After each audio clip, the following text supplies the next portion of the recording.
Que ce soit dans la quiétude d'un dialogue intime ou dans la ferveur collective, le pèlerinage diocésain a lancé l'année avec foi et convivialité sur la colline inspirée. Que l'on soit jeune ou âgé, malade ou bien portant, riche ou pauvre, français ou venant d'un autre pays, tous comme Marie, nous sommes déjà surpris par ce que la vie nous demande, par les appels inattendus que nous recevons sans bien comprendre où Dieu veut nous faire aller. Les événements nous surprennent et il nous faut chaque jour inventer de nouvelles réponses aux attentes des autres et même de Dieu. Toutes ces réponses des uns et des autres nous mettent dans le sillage de Marie et nous font adhérer à la mission de l'Église pour traverser et sauver notre temps.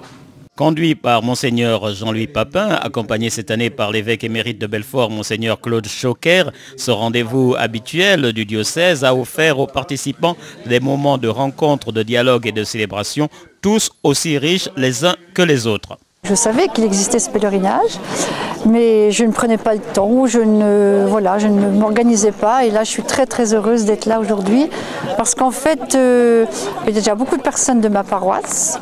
Ça, c'est rassurant. On vit la convivialité, la fraternité.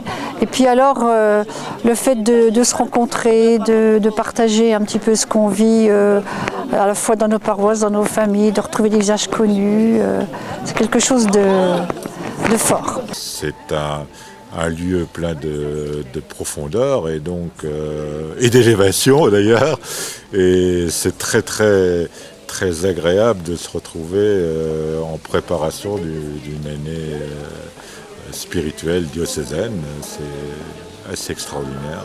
Le spirituel a été assez remarquable. Et ensuite, le moment convivial du partage du repas en commun avec les autres pèlerins du diocèse. Et c'est également un bon moment de rencontre qu'il ne faut pas écarter.